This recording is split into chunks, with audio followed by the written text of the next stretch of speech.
자, 안녕하십니까. 11월 11일, 아침 뉴스 보겠습니다. 좀 중요한 내용들만 좀 살펴보도록 하겠습니다. 자, 일단은 대주주 주식 양도세 완화를 적극적으로 검토하겠다라는 건데, 이게 중요한 이유가 뭐냐면, 일단 첫 번째는 최근에 공매도 관련된 공매도 금지법이 시행됐었죠. 그런데 이걸로 인해서 사실은 크게 재미를 못 봤어요. 첫째 날에 코스피가 역대급으로 상승을 했었었는데 이튿날 다 빠지고 오늘 장 마감했을 때 봤을 때 공매도 시행하기 전이랑 크게 다를 것 없이 많이 빠졌습니다. 그 2차 전지주가 사실은 중심이 되면서 코스피와 코스닥 자체가 오르락내리락 하는 모습을 보였고 정부에서 원하는 대로 공매도 금지를 했을 때 뭐 어떤 이득을 취하지는 못했습니다.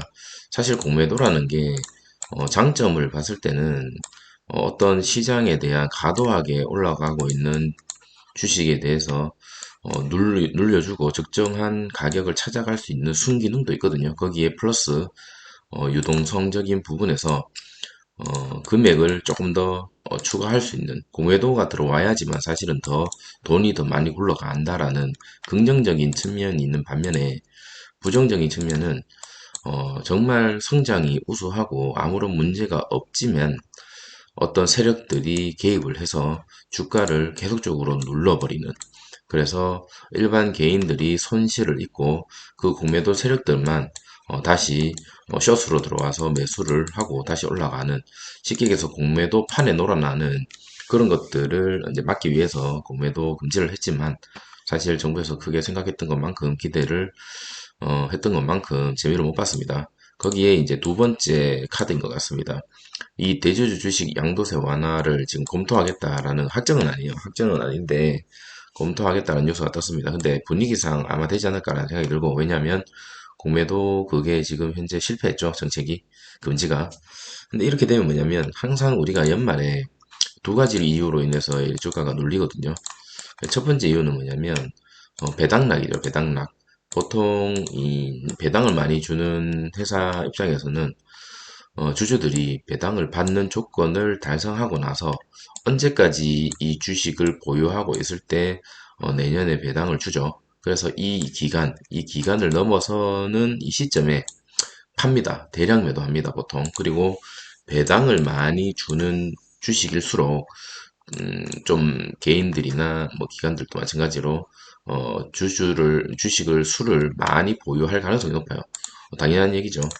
뭐 예를 들어 일주를 가지고 있을 때 뭐 7%의 배당을 준다 하더라도 사실 금액이 크진 않죠. 그런데 1억, 10억에 대한 7%는 10% 이런 게 정말 크죠. 그러다 보니까 장기적으로 이 배당락만 노리고 투자하는 투자자들 많아요.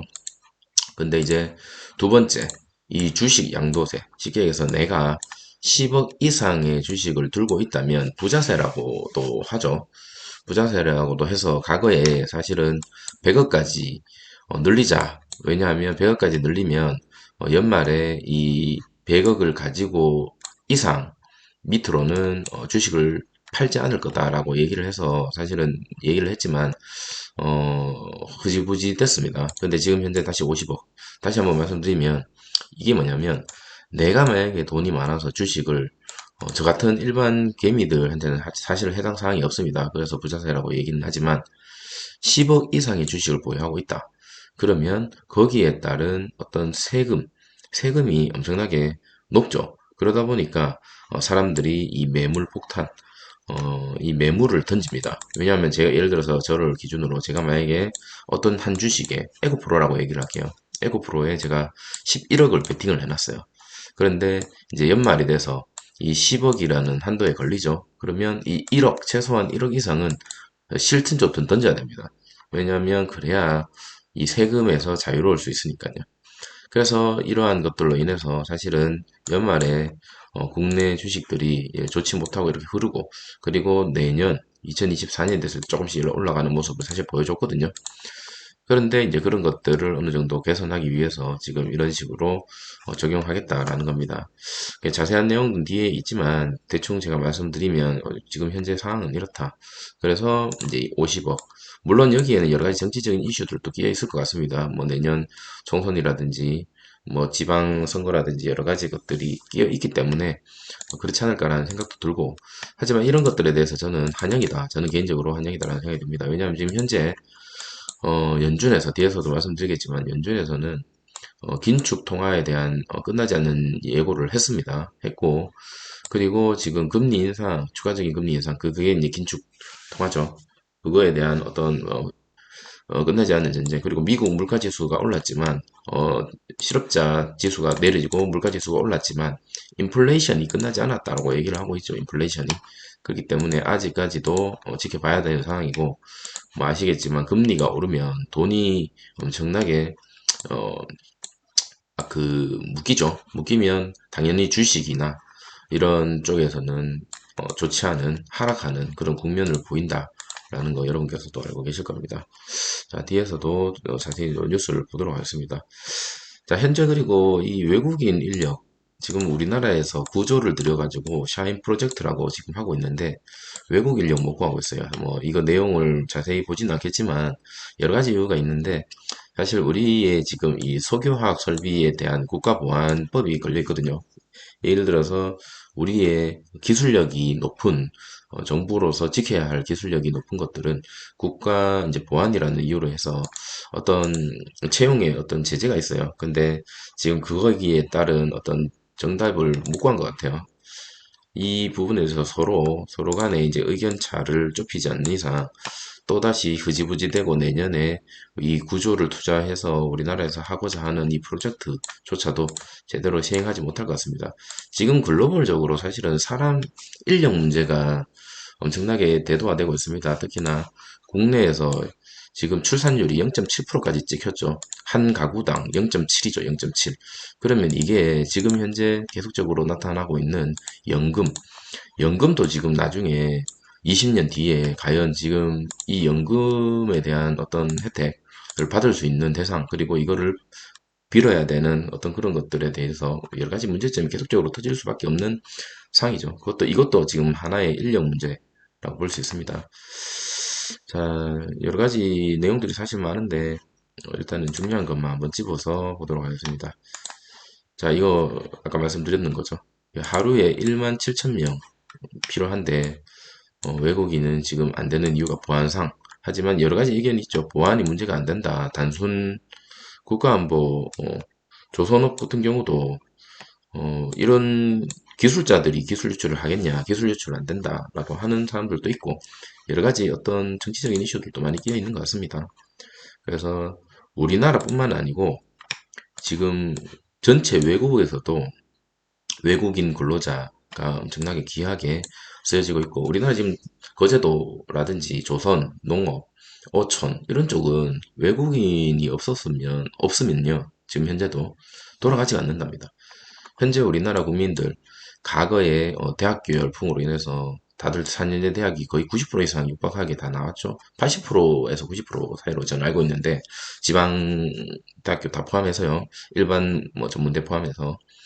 그런데 그런 사람들이 이제 나와서 사회적인 어떤 이슈로 인해서 사실 다 대학교에 가는 모습을 보여줬죠. 그런데 이제 취업을 농촌이나 어촌이나, 제가 말씀드리고 싶은 거는 직업이 기천은 없고요. 어떤 일을 하든지 간에 사실은 어, 큰 돈을 모아서 그거를 적절한 투자를 하고 사업을 이뤘을 때 오히려 대기업을 가는 것보다 훨씬 성공할 수 있는 길이다라고 저는 생각을 하지만, 현재 많은 젊은이들이 그렇게 생각을 하지 않고 힘든 거를 다 안 하려고 하거든요. 그러다 보니까 그런 쪽에 이제 일자리가 많이 부족합니다. 그래서 우리나라에서도 지금 그런 것들에 대해서 고민이 많고, 아마 내년에 외국인에 대한 어떤 비자 문제도 손볼 것 같긴 한데, 그게 비단 우리나라만 문제가 되는 것은 아니다라는 거 보시면 될 것 같고요. 그리고 다른 것들도 보도록 하겠습니다. 자, 딴 거는 뭐 딱히 제가 봤을 때는 크게 경제적인 이슈로 봐야 될 거는 볼 건 없을 것 같긴 하고요. 음, 자, 정치는 그냥 넘어가겠습니다. 사실은 크게 돈 되는 거와 연관이. 자, 이거죠. 연준. 우리나라가 어쩔 수 없이, 뭐 전 세계가 그렇죠. 사실 이 연준의 파월 의장의 연설을 집중해야 되는 이유가 있습니다. 왜냐하면 이 금리를 인플레이션이라는 게 잠깐만 이제 설명드리면 여러분 다들 아시겠지만 모르시는 분에 대해서 인플레이션과 디플레이션이 있어요. 그 인플레이션이라는 거는 말 그대로 지금 물가가 많이 올라버려서 물가가 너무 많이 올라버려서 지금 현재 시중에 돈이 없는 거 말씀을 드린 거고 디플레이션은 반대로 디플레이션이 물가가 많이 오르는데 시중에 현금이 너무 많이 풀려서 현금이 많으면 많을수록 이 현금 가치가 떨어지죠. 현금 가치가 떨어지면 물가가 엄청나게 폭등을 해버리죠. 물가가 엄청나게 폭등을 해버리기 때문에 이 디플레이션에서는 쉽게 얘기해서 이 금리를 따라가지 못한다면 우리나라 원화 가치가 막 바닥이 돼버립니다. 그래서 쉽게 얘기해서 지금 계란 한 판에 뭐 5천 원이다. 그런데 디플레이션이 왔을 때 이 계란 한 판이 5천 원이 아니라 5만 원, 10만 원의 거래가 될 수도 있는 상황입니다. 그래서 우리나라가 기를 쓰면서 이 파월 연준에 대한 금리 인상을 따라가려고 연준이 이렇게 금리를 오르면 우리나라도 따라가려고 하는 이유가 이러한 디플레이션을 벗어나기 위해서 하는 거죠.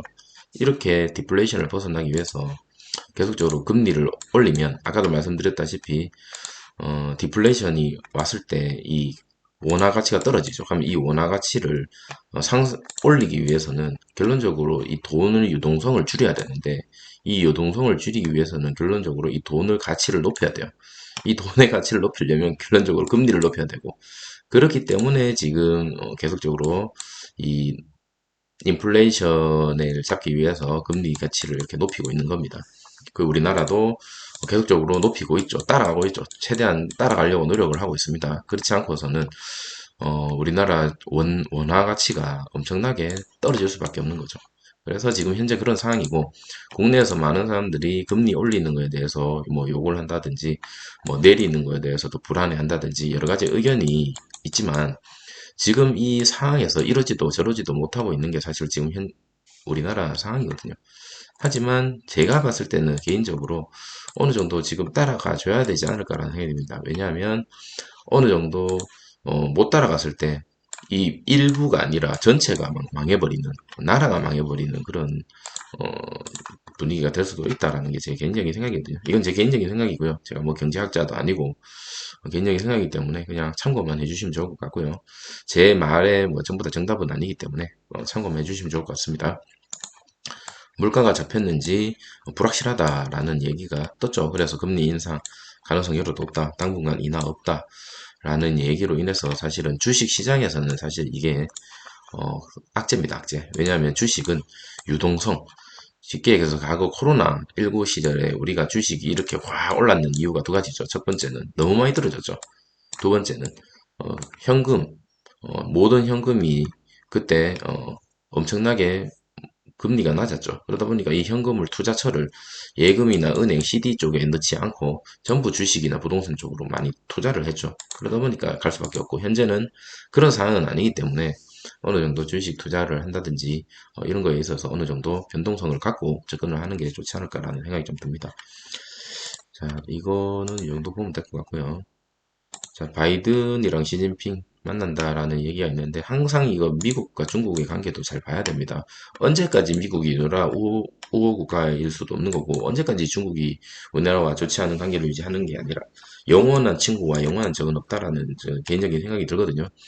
우리나라도 국방력이나 혹은 어떤 그런 경제력을 자립을 해야 됩니다. 그런 지금 현재는 이 정치적인 이슈로 만나는 것 같고요. 뭐 여러 가지 합의점을 뭐 좋게 이렇게 웃지만 헤어질 때는 또 제가 봤을 때는 합의점 못 찾고 또 헤어지지 않을까라는 개인적인 생각이 좀 듭니다. 자, 이런 것들 여기 보시면 제가 이거 조금 이제 전기차 시계에서 2차 전지주들이 최근에 여러 가지 이유로 좀 떨어지죠. 전기차 시장이 사실은 지금 좀 주춤하고 있고 반대로 하이브리드는 지금 부상하고 있습니다. 자, 하이브리드가 사실은 단번이라도 타보신 분은 아시겠지만 여러 가지 장점을 갖고 있죠. 연비도 좋은데 전기차가 가지고 있는 단점, 충전 시설이라든지 이런 거에 대한 것도 장점을 갈 수 있고 그리고 요즘 하이브리드는 특히 잘 나왔어요. 아반떼 하이브리드 이런 거는 제가 알기로는 운전만 좀 잘하면 연비 1리터당 30리터 이상 30km 이상 간다라고 저는 알고 있거든요.